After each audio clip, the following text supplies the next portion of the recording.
hemos titulado el sermón El secreto y poder de la semilla.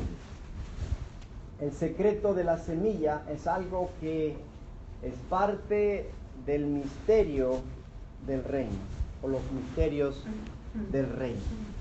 Y es importante que nosotros sigamos el concepto de los principios bíblicos que nos enseñan acerca de la mente de Dios y el pensamiento de Dios para nosotros. Aquí en este pasaje, Jesús es seguido por mucha gente.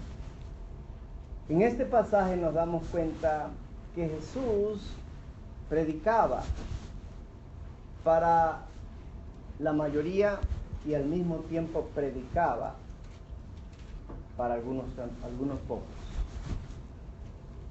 Y este pasaje nos dice así, es un pasaje muy conocido, versículo 4 del capítulo 8 de Lucas: juntándose una gran multitud, y los que de cada ciudad venían a él, les dijo por parábola: el sembrador salió a sembrar su semilla, y mientras sembraba, una parte cayó junto al camino y fue hollada, y las aves del cielo la comieron. Otra parte cayó sobre la piedra, y nacida se secó, porque no tenía humedad. Otra parte cayó entre espinos, y los espinos que nacieron juntamente con ella la ahogaron. Y otra parte cayó en buena tierra, y nació, y llevó fruto a 100 por uno. Hablando estas cosas, decía a gran voz: el que tiene oídos para oír, oiga. Y sus discípulos le preguntaron, diciendo: ¿qué significa esta parábola? Y él dijo: a vosotros os es dado a conocer los misterios del reino de Dios, pero a los otros por parábolas, para que viendo no vean, y oyendo no entiendan. Esta es, pues, la parábola. La semilla es la palabra de Dios. Aquí tenemos esta sección de la enseñanza de Jesús que nos da a entender algo muy importante.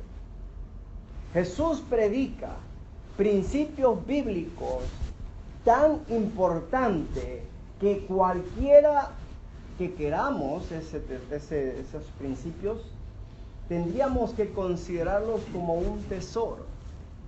Si ustedes se van a Mateo 13 y ustedes buscan el versículo 44, encontramos aquí una de las enseñanzas de Jesús en las cuales Él compara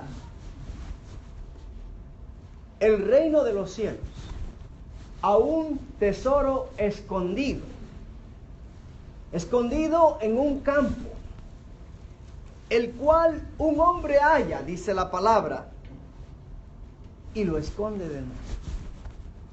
Y va, y dice la palabra, gozoso, vende todo lo que tiene y compra aquel campo en donde encontró el tesoro.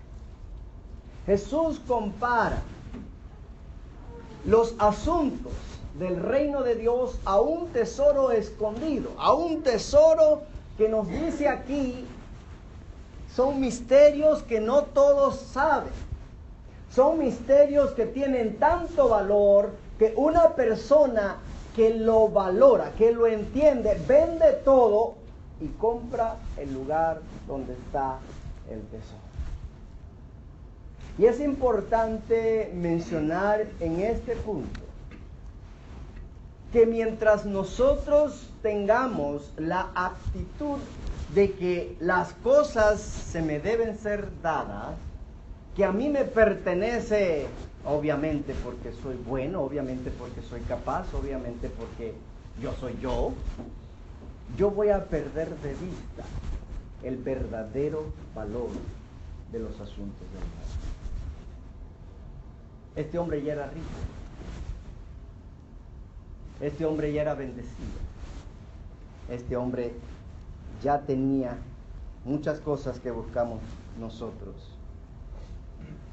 Jesús, al hablarnos de esta parábola, dice algo interesante. Teniendo oídos, aquel que tiene oído, oiga. Es bien importante esto porque es una cualidad especial. El misterio de Dios o del reino de Dios o los misterios del reino son encontrados por aquellos que indagan, escudriñan y de corazón sincero, dispuesto con mansedumbre, están dispuestos a obedecerlo. No es para el más inteligente, el más sabio, el más capaz. Es para el humilde, el que se somete a Cristo. Este principio del sembrador lo conocemos en Gálatas 6, donde nos dice todo lo que el hombre sembrare, eso va a ser. Es importante que reconozcamos que no podemos engañar a Dios. Dios no puede ser engañado. Todo lo que yo haga tiene consecuencias por lo que hago. Y voy a cosechar lo que hago. Por lo tanto, no podemos sorprendernos de los resultados. Las verdades escondidas en el principio de la semilla es muy importante. Y de eso quisiera yo hablar. De estas verdades escondidas. Cuando tratamos estos principios que son capaces de alterar poderosamente el curso de nuestra vida, tenemos que reconocer tanto el contenido del misterio, como también la capacidad que tiene ese contenido para transformar mi vida. La parábola del sembrador empieza en el verso 5 diciendo: el sembrador salió a sembrar su semilla o la semilla. Es bien importante cuando miramos esto que nos demos cuenta que Jesús utiliza una historia común, una actividad que la gente se podía relacionar. Todo el mundo sabía que tenía que sembrar para cosechar. En los tiempos de Jesús, el sembrador preparaba la tierra. El sembrador posiblemente ponía la semilla en el burrito o quizás en el animal de carga que llevaba, lo llevaba al campo. Él quizás tenía una alforja. En mi país utilizaban lo que llamamos una tutuma o un frasco o algo o una bolsa, y de allí de la bolsa sacaba la semilla y la regaba. Tiraban la semilla. Y es importante darse cuenta que este trabajo era manual, por lo tanto no era perfecto. Las semillas caían en los surcos, como caían entre las plantas, como caían en el camino. Porque él lo que hacía era regar la semilla. Él lo que hacía es esparcir la semilla. Entonces lo que queremos nosotros es entender el principio de la semilla. ¿Qué es lo que Cristo quiere decirme en este pasaje? Si usted se va al versículo 4 de Lucas 8, dice: juntándose una gran multitud y los que de cada ciudad venían a él. Aquí nos dice la palabra de Dios que Jesús predicaba a una gran cantidad de personas, gente interesada en Jesús y en su enseñanza. Unos venían por una razón, otros por otros. Unos venían por interés verdadero, otros por curiosidad. Unos por saber quién era y otros por ponerle una trampa a Jesús. Aquí tenemos una multitud. Muchos de nosotros nos encanta concentrarnos en números. Pero sabemos que para Dios los números no son importantes. Lo sabemos por qué. Porque Él le pide a Gedeón, no, 30,000 es demasiado. 10,000 es demasiado. 300. Dios mira las cosas diferentemente que el hombre. Ahora tenemos esta historia de esta multitud y nos dice allí en el capítulo 8 que el Señor les dijo por parábola. Por parábola le habló. ¿Qué es una parábola?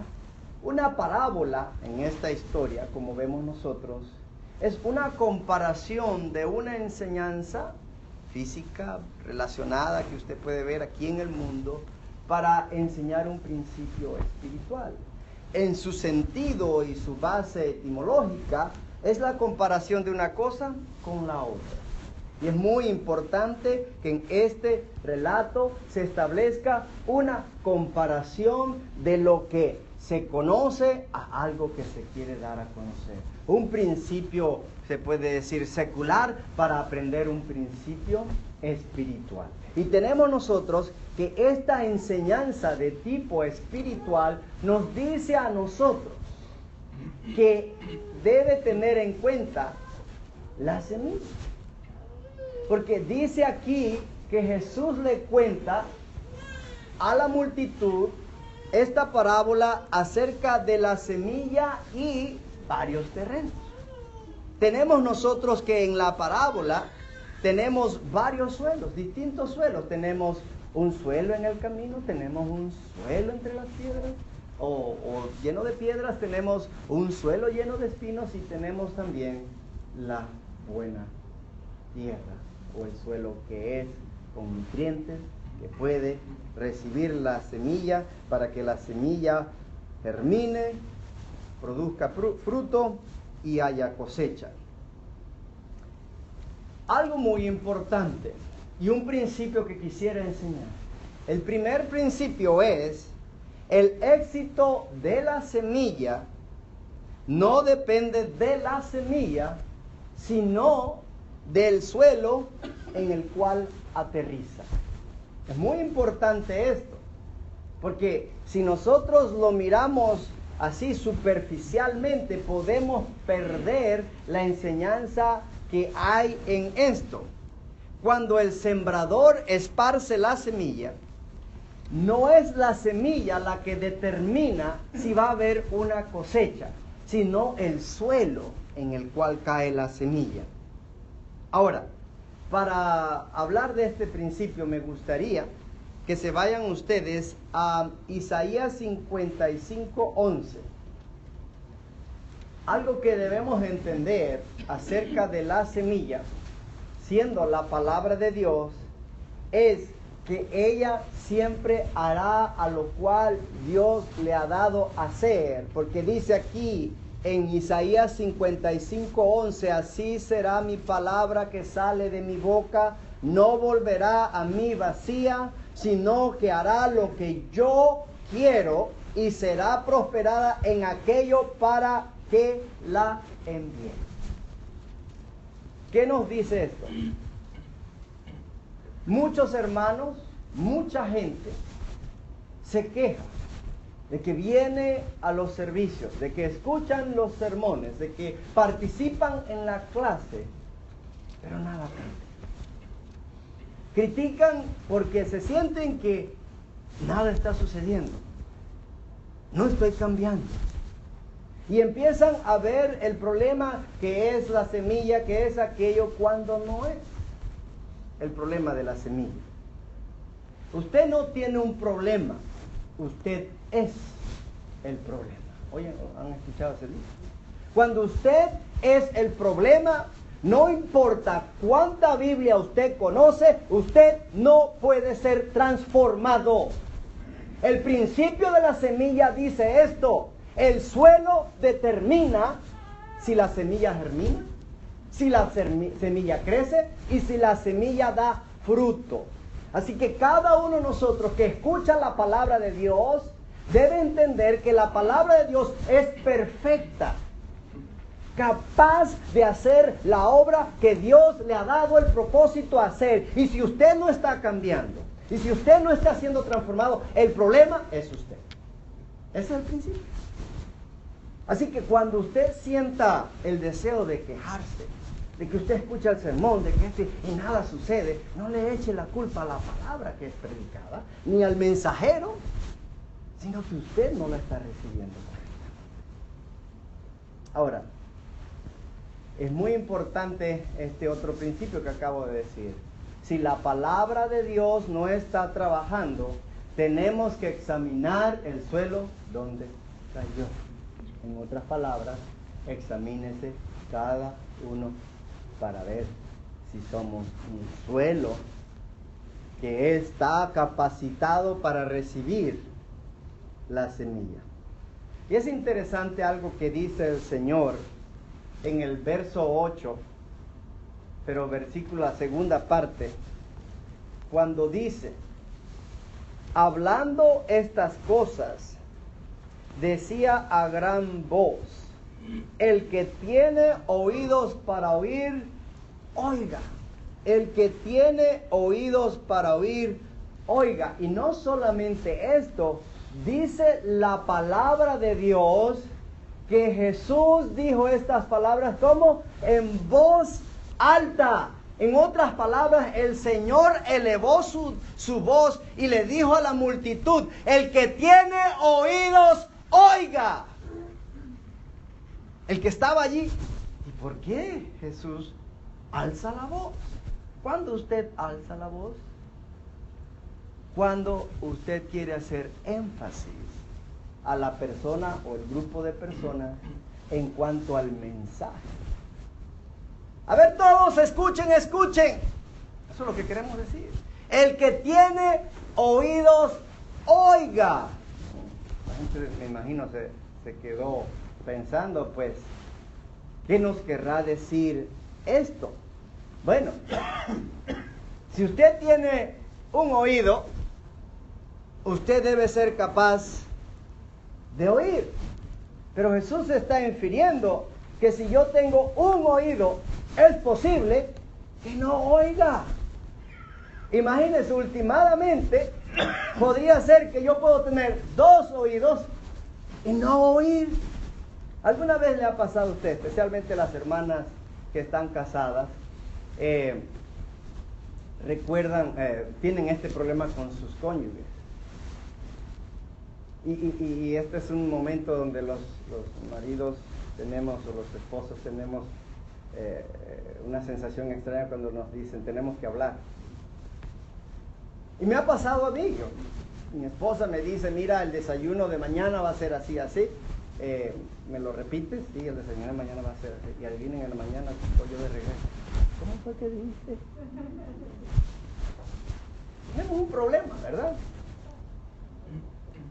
Un problema de que no podemos decir lo que nos dijeron y no entender lo que estamos diciendo. Y eso sucede mucho con los niños también, ¿verdad? ¿Qué fue lo que te dije? Aquello, y después viene con otra cosa. En otras palabras, cuando nosotros oímos, no necesariamente escuchamos ni entendemos.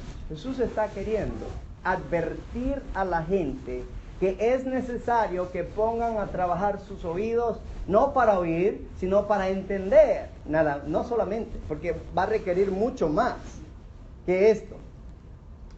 Y esto nos lleva a la idea, si lo ponemos contemporáneamente, que una persona puede venir a la reunión de la iglesia. Una persona puede tener oído y oyendo el mensaje, no entenderlo ni obedecerlo. Esto es algo importante que debemos recordar. Por eso a veces tenemos que ser recordados acerca de la importancia de cumplir lo que oímos. Ahora, los discípulos estaban preocupados. Ellos estaban, bueno, Jesús dijo una serie de cosas y Jesús, ven acá, por favor, dinos, ¿qué significa la parábola? ¿Qué significa la parábola? Esto nos puede indicar el grado de intimidad que tenían los discípulos. No necesariamente se traducía a entendimiento de las enseñanzas de Jesucristo. Ahora, el grado de intimidad que tenemos con Jesucristo sí se puede traducir en la disposición de Dios para revelar sus secretos a nuestros corazones, para el beneficio de nuestra alma y para la salvación de cada uno de nosotros. Entonces tenemos que Jesús establece una regla aquí y la vemos en el verso 10, cuando ellos dicen esto acerca del significado. Verso 10 nos dice así, y él dijo: a vosotros os es dado conocer los misterios del reino de Dios, pero a los otros por parábolas, para que viendo no vean y oyendo no entiendan. Jesús dice, hay una multitud aquí, muchísima gente, pero solo unos cuantos irán a donde yo voy, porque muchos son los llamados, pocos los escogidos. ¿Cuál soy yo? ¿Cuál es mi decisión? ¿O me seguiré engañando pensando que puedo engañar a Dios? ¿Verdad? ¿Cuál es mi decisión? La palabra de Dios habla. ¿Estoy yo dispuesto a cumplir lo que dice la palabra de Dios? Porque muchas veces la gente le gusta amén, amén, amén, decir amén al mensaje, pero no con su vida. Y mucha gente dice amén sin comprender. Y esa gente que no escudriña, a esa gente que tiene comezón solamente de oír cosas nuevas, diferentes, a esa gente que no analiza, no escudriña, no busca, no puede conocer los misterios de Dios.